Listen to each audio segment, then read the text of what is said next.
Hey there everyone, this is Don Evans coming at you from WatchReport.com. Today we're going to be taking a look at the Meister Racer Chronograph.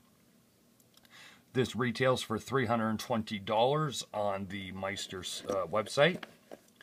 This is the stainless steel version on the bracelet. There are a couple other variations on their website, PVD finishes, a couple different dials. Versions with leather straps as well as opposed to the bracelet.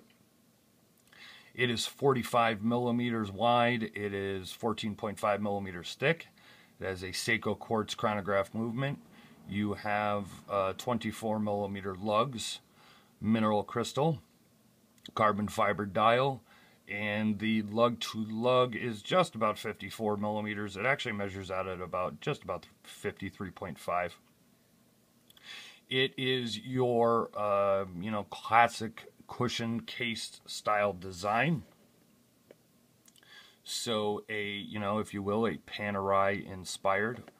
I don't like to say that. I mean, obviously everybody knows the cushion case because of Panerai, but there are other companies who've been doing cushion case models for years. I definitely don't want to call it a direct ripoff. Especially because it doesn't have the crown guard system or anything like Panerai uses.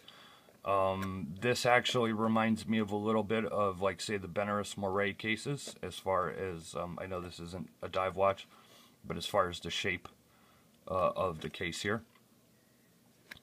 Let's take a look at the carbon fiber dial. You have your Meister logo up there at the 12 o'clock. One thing you'll notice, at least I know that I did, is the large second hand is actually the running second hand. Very rare on most chronographs, because on most you have that is your chrono second hand, and you have your sub-second counter down here for the running seconds. Which is, I think, one of the reasons that I don't like chronographs usually. Because I prefer the large second hand to be doing what it's doing right now, keeping track of your seconds. It's just a personal preference that I like, so I definitely like this chronograph because of that. The crown is a push-pull crown. This is water resistant only to 100 meters. You have your, I want to say, kind of like a standard Oyster Link bracelet, a 3-link bracelet. This does use push pins, to size it, to take the links out. Nothing on the clasp here. It is a standard dual deployment clasp. There we could take a look at the case back,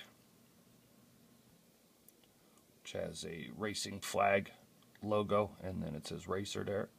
Pretty standard case back. The bracelet, couple of issues that I've had with the bracelet.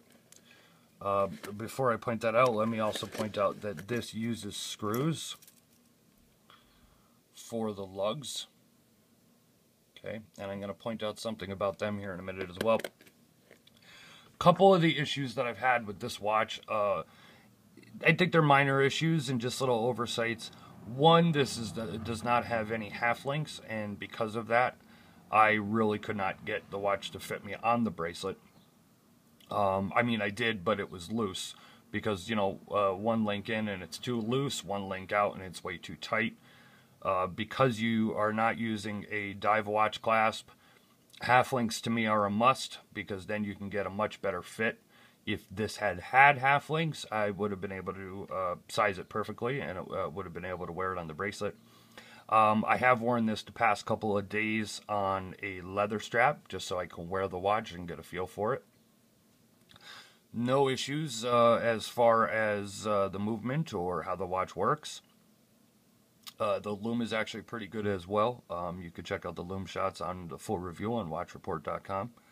So no issues overall with the watch as far as the watch head. I actually like the carbon fiber dial and the way they did it.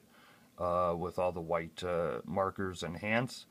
It's still pretty legible for a chronograph.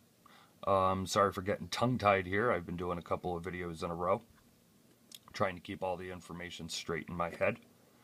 Now, the other thing I wanted to point out is the lug screws. Now, these are screws. They're one-sided screws, so you take your standard little screwdriver. The problem I had with them is that they don't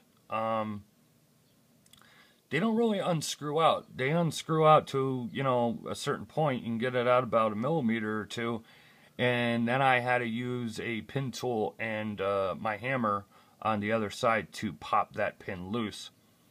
It seems taking them out once and then putting them back in is what caused it. It basically loosens it up. Now, with that said, I have worn it on a leather strap for 3 or 4 days. No issues. The pin did not come, you know, the screw did not come sliding out at all.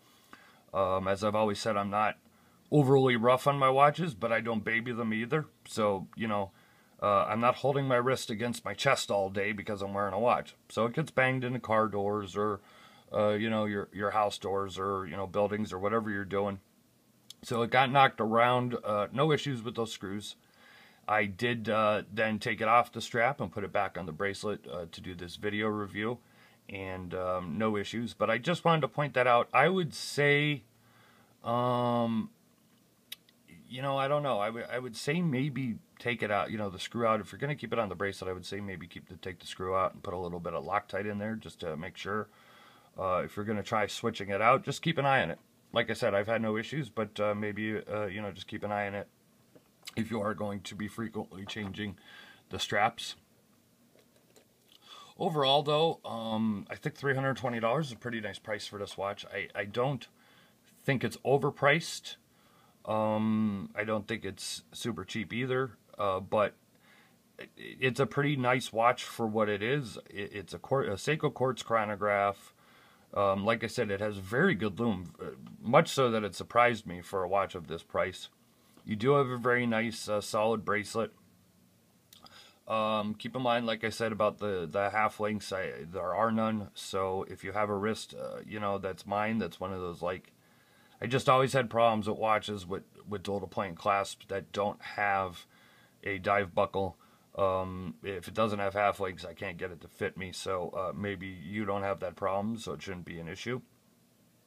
This does look great as a strap, on a strap as well. Like I said, 24 millimeter lugs. So if you have a lot of custom straps, you could really change up the look. I personally preferred it on the leather strap. So maybe if you're looking at the site, maybe you want to grab one of the leather strap versions instead of the bracelet. That has been a look at the Meister Racer Chronograph. Go to the link in the description. You'll see the entire review on watchreport.com. You will see wrist shots, you will see lume shots, and much more info and all the specs and everything else. Subscribe to the channel here on YouTube. Give it a like. You could leave a comment on watchreport.com in the review as well if you choose to do so. This has been Don Evans for Watch Report. Thank you for checking out my video, and I will be coming at you with another video review next week.